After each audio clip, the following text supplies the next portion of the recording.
नमस्कार दोस्तों, आपका अपना यूट्यूब चैनल सवली कुमार क्लासेस में स्वागत है।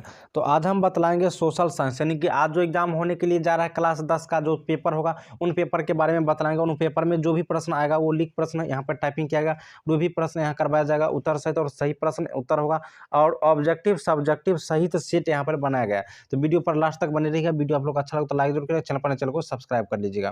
तो चलिए हम प्रश्न पर सीधा शुरू करते हैं बिना लेक्चर के। तो यहाँ पर पहला प्रश्न है कि लोकतंत्र की उपलब्धियों में सबसे अधिक सहायक क्या है।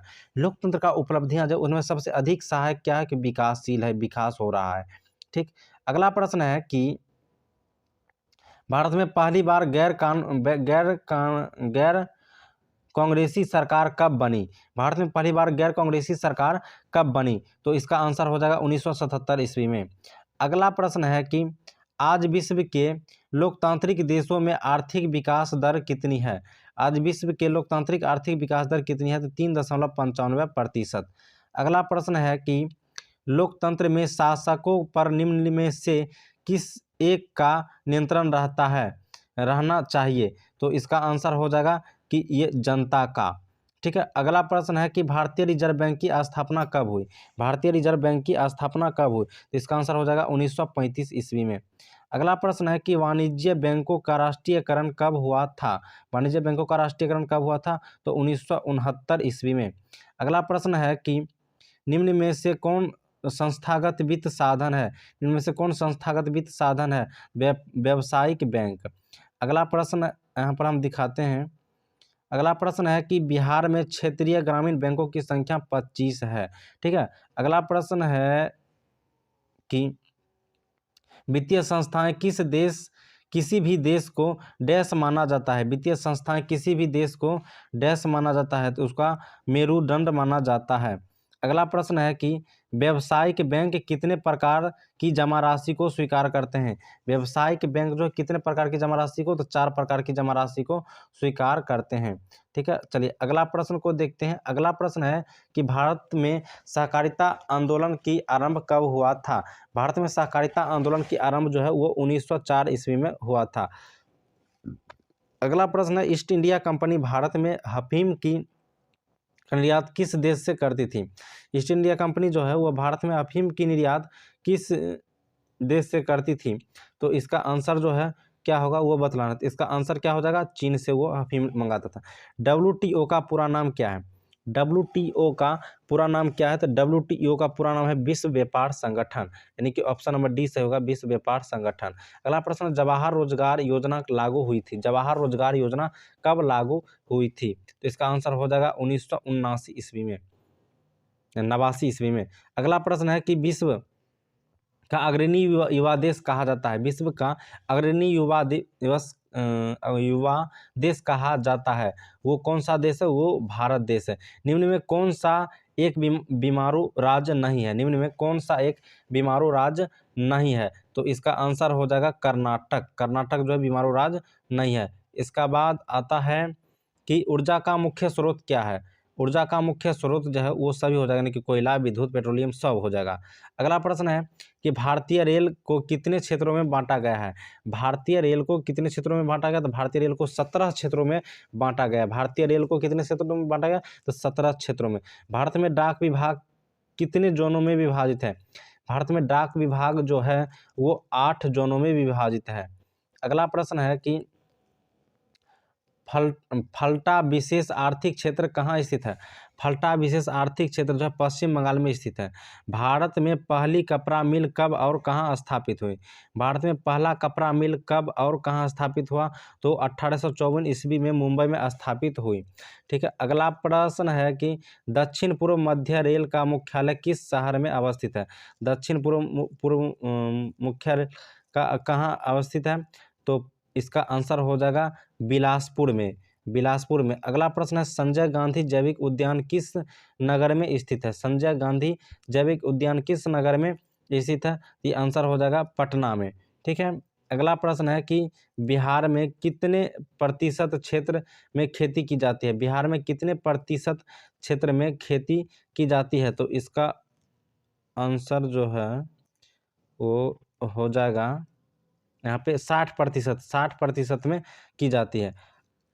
अगला प्रश्न है अभ्रक का प्रकार होते हैं, अभ्रक का प्रकार जो है वो कौन सा है, ये 4 ऑप्शन में वो बतलाना है। इनमें सभी हो जाएगा, यानी कि मॉस्कोवाइट, फेलोग्राइट और बायोटाइट, ये सभी हो जाएगा, यानी कि 4D आंसर हो जाएगा। बरौनी ताप विद्युत परियोजना कब स्थापित हुई, बरौनी ताप विद्युत योजना कब स्थापित हुई तो ये 1970 ईस्वी में स्थापित हुई। सिगरेट का कारखाना कहाँ है, सिगरेट का कारखाना जो है वो मुंगेर में है। ठीक है, अगला प्रश्न है कि रेल वर्कशॉप कहाँ स्थित है, रेल वर्कशॉप कहाँ स्थित है, तो रेल वर्कशॉप जमालपुर में स्थित है। बिहार की कितनी प्रतिशत जनसंख्या कृषि पर आश्रित है, बिहार में कितनी प्रतिशत जनसंख्या कृषि पर आश्रित है, इसका आंसर हो जाएगा 80%। अगला प्रश्न है पायराइट खनिज है, पायराइट खनिज है, पायराइट कैसा खनिज है, पायराइट धात्विक खनिज है। अगला प्रश्न है कि कोसी नदी घाटी परियोजना कब आरंभ हुई, कोसी नदी घाटी परियोजना जो है 1955 ईस्वी में आरंभ हुई। कौन सा सामाजिक वर्ग बुद्धिजीवी वर्ग के रूप में उभर कर आया, कौन सा सामाजिक वर्ग जो है वो बुद्धिजीवी वर्ग के रूप में उभर कर आया था, माध्यमिक वर्ग। अगला प्रश्न है पटना का प्राचीन नाम क्या था, पटना का प्राचीन नाम जो है वो पाटलिपुत्र था। अगला प्रश्न है कि पटना में गोलघर का निर्माण किस वर्ष किया गया, पटना में गोलघर का निर्माण किस वर्ष किया गया, 1776 ईस्वी। अगला प्रश्न है औपनिवेशिक भारत की वाणिज्य राजधानी थी, औपनिवेशिक भारत की वाणिज्य राजधानी थी, तो इसका आंसर हो जाएगा बम्बई। ठीक है, अगला प्रश्न है कि पाटलिपुत्र किसके समय में मगध की राजधानी बनी, पाटलिपुत्र किसके समय में मगध की राजधानी बनी, तो इसका आंसर हो जाएगा उदाइन, उदाइन। अगला प्रश्न है कि आधुनिक शहर का उदय सबसे पहले कहाँ हुआ, आधुनिक शहर का उदय सबसे पहले कहाँ हुआ, तो इसका आंसर है लंदन में। अगला प्रश्न है कि भूमिगत रेल का विकास सर्वप्रथम कहाँ हुआ, भूमिगत रेल का विकास सर्वप्रथम कहाँ हुआ, तो लंदन में। अगला प्रश्न है कि गिरमिटिया किसे कहा जाता है, गिरमिटिया किसे कहा जाता है, तो इसका आंसर जो है इस साइड ऑप्शन दिया गया है। गिरमिटिया जो है अनुबंधित मजदूर को कहा जाता था। विश्व व्यापार आर्थिक महामंदी किस वर्ष हुई, तो विश्व व्यापार आर्थिक महामंदी जो है 1929 में हुआ। ठीक है, तो ये तो ऑब्जेक्टिव प्रश्न था, और सब्जेक्टिव प्रश्न के बारे में हम भी बता देते हैं जो प्रश्न बोर्ड में पूछ जाने की संभावना है। तो आउटसोर्सिंग किसे कहते हैं, सरकारी सेवा किसे कहते हैं, रोजगार और सेवा में क्या संबंध है,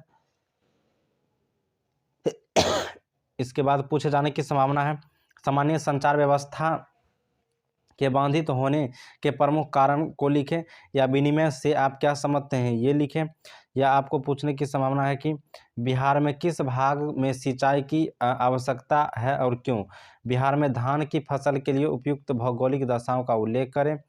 अगला प्रश्न पूछने की संभावना है सांप्रदायिकता को परिभाषा दें, और गुप्त मतदान क्या है, औद्योगिकरण से आप क्या समझते हैं। अगला प्रश्न है कि ब्रिटेन वुड्स सम्मेलन का मुख्य उद्देश्य क्या था, और भूमंडलीकरण क्या है, किसे कहते हैं। और 4 नंबर का प्रश्न में पूछा जा सकता है कि मुद्रा के कार्य पर प्रकाश डालें, मुद्रा कार्य पर प्रकाश डालें, या भारतीय सूती वस्त्र का उपयोग विवरण वर्णन करें, आतंकवादी लोकतंत्र की चुनौती है कैसे। अगला प्रश्न पूछने की संभावना है कि असहयोग आंदोलन प्रमुख जन आंदोलन था। तो इस प्रकार से प्रश्न जो है आपको पूछे जाने की संभावना है। तो वीडियो आप लोग को अच्छा लगा हो तो लाइक जरूर करिए, चैनल को सब्सक्राइब करिए। फिर मिलते हैं अगले वीडियो में।